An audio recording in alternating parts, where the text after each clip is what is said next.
kunci kebahagiaan, katanya Ghazali, kenal dirimu.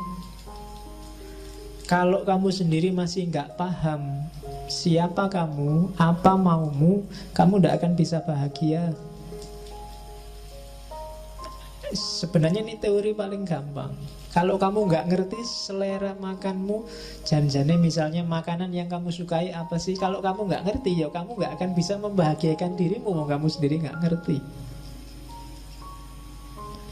Cara paling gampang untuk bahagia ya membaca dirimu sendiri dulu. Katanya Ghazali di bagian awal Kimia Usa'adah itu, ia yang mengenal dirinya, ialah yang akan merasakan kebahagiaan sejati.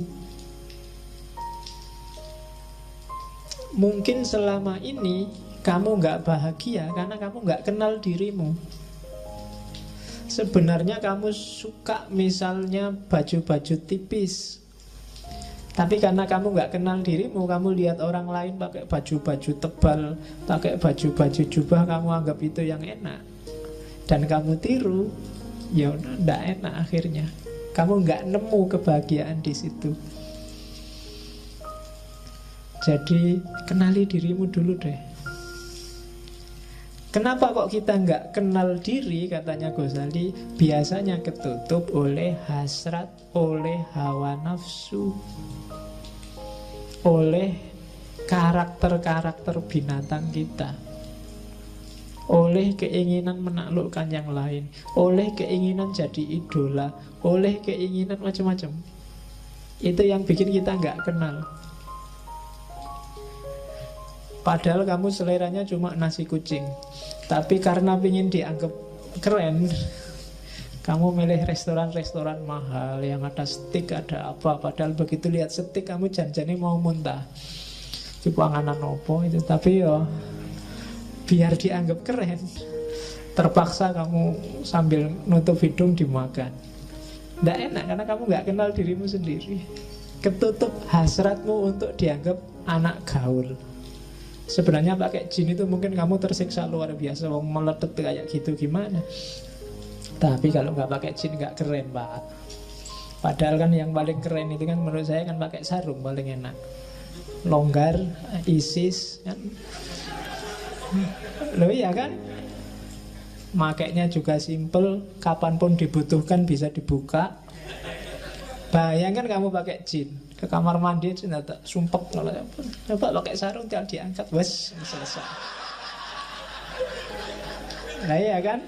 Loh, itu kecenderungan jiwamu, tidak bisa dibohongi.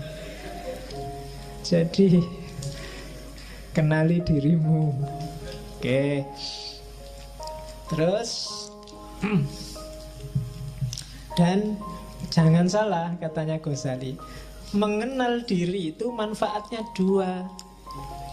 Begitu kamu jernih membaca dirimu, semakin ke dalam, semakin ke hakikat sebenarnya siapa itu manusia, justru di paling dasar kamu akan ketemu gambarnya Tuhan.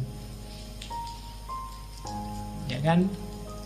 Karena Allah memang yang membedakan manusia dengan yang bukan manusia kan, wa nafakha fihi min ruhi. Dalam diri kita ditiupkan ruh dari Allah, dan itu citranya, gambarnya ruh dalam diri kita itu gambarnya Allah. Jadi begitu kamu kenal dirimu yang sejati, hakikatnya kamu kenal Allah. Jangan dibayangkan, kalau mau lakukan, bersihkan dirimu sebersih-bersihnya, singkirkan dari debu-debunya. Ghazali kan yang terkenal bikin analogi cermin itu kan. Semakin nafsu menguasaimu, semakin gelap cerminmu. Kayak kamu maksiat sekali, ada titik hitam satu. Semakin banyak maksiat, titik hitamnya semakin banyak. Sehingga kamu tidak bisa sudah lihat ke dalam dirimu. Akhirnya kamu tertipu oleh titik-titik hitam itu. Kamu anggap yang penting yang titik-titik hitam itu. Padahal kalau kamu bisa bersihkan itu, kamu sisihkan itu semua, kamu akan melihat bahwa sebenarnya itulah hakikat dirimu dan sekaligus itulah Tuhanmu. Oke, jadi kunci bahagia pertama, kenali dirimu. Saya tidak tahu pernah nggak teman-teman sekali-sekali mikir tentang dirimu sendiri. Mungkin paling tidak kayak tadi, nanti kalau ada waktu ya bikin semacam muhasabah, semacam tafakkur. Tipe orang kayak gimana sih kamu itu? Yang kamu sukai apa, yang tidak disukai apa? Cita-citamu apa saja? Keinginanmu apa saja? Terus kamu cek, ini keinginan ini sifatnya kayak gimana sih? Positif apa negatif? Kalau negatif, kenapa kok negatif? Sumbernya dari mana? Dan akhirnya mau jadi apa? Wah, itu muhasabah namanya. Jadi yang pertama, kenali dirimu deh. Siapa kamu? Ya kalau orang perang itu kan harus ngerti posisinya. Kalau kamu nggak ngerti posisinya, gawat. Ya kan? Di rumah aja kan kamu harus ngerti posisi. Kamu itu anak, opo bapak, opo ibu, opo adik, apa kan harus jelas. Kalau kamu di rumahmu anak tapi merasa kayak bapak, kan gawat. Ya nanti malam-malam masuk kamar ibu, lo posisimu anak bukan bapak. Lah ya kan? Harus jelas. Nah, itu maka kamu dalam hidup kayak gitu harus muhasabah. Jangan-jangan kamu itu teman, apa sahabat, apa pacar, apa musuh, kan juga harus jelas. Biar menyikapinya juga enak. Maka know yourself. Ini kan pesannya Socrates yang paling awal kan, kenali dirimu. Ya, itu kalimat-kalimat di Kimia Usada. Coba deh kalau sanggup, tanyakan siapa aku dan dari mana aku datang, kemana aku akan pergi, apa sih tujuan kedatanganku dan persinggahanku di dunia ini, di mana sih kebahagiaanku dapat ditemukan. Tanyakan itu, coba jawab. Ini PR-mu nanti malam. Ya sambil nonton sepak bola kalau ada, ini dijawab. Kira-kira siapa sih aku itu, dari mana aku datang, kok tiba-tiba aku ujuk-ujuk ada di sini itu loh. Apa kebetulan atau Allah ngasih misi apa sih aku ditaruh di bumi ini? Kok aku dilahirkan di Jogja, kok aku dilahirkan di Sumatera, kok aku dilahirkan Jawa Timur, kok aku kira-kira disuruh membawa misi apa sama Allah? Nah itu muhasabah. Dan Ghazali wanti-wanti, diinget-inget ya, dalam dirimu secara umum itu ada 3 aktor, ada 3 3 variabel yang harus hati-hati kamu gunakannya. Begitu salah dosis, hidupmu kacau. Yang pertama adalah unsur hewan, kehewanan. Yang kedua unsur setan. Dan yang ketiga unsur malaikat. 3-tiganya penting. Kamu butuh unsur hewan. Kalau kamu nggak punya unsur hewan, gawat. Kamu nggak punya ambisi, nggak punya cita-cita, kamu akan jadi orang yang pasif, nggak kreatif. Mungkin kamu bisa nggak punya anak kalau nggak punya unsur kehewanan. Karena, wah saya nafsu kayak gitu, nggak lah pak, malah gawat. Harus punya yang itu. Cuma dosisnya dan caranya diatur.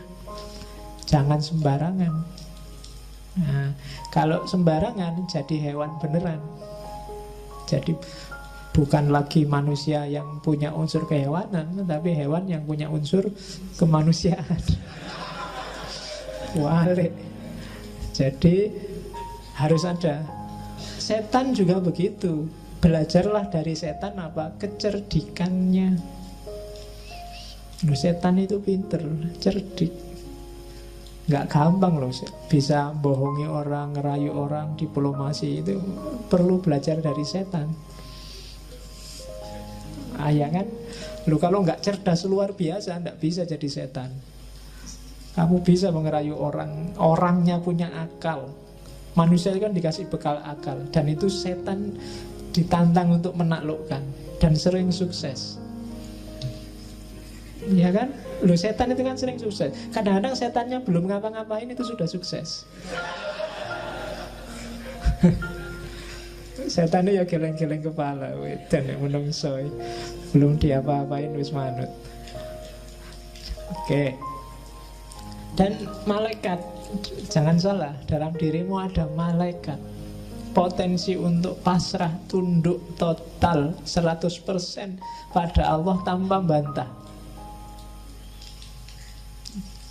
Karakter-karakter baik 100%. Cuma malaikat yang murni, tidak ada hewannya, tidak ada setannya. Ya. Jadi tidak manusiawi. Jadi manusia itu mix antara tiga-tiganya. Jadi bukan tiga-tiganya dibuang atau dipilih yang mana, tapi kontrollah tiga-tiganya sesuai dengan dosisnya masing-masing. Kalian harus ngerti dosisnya, ngerti takarannya. Jangan berlebihan.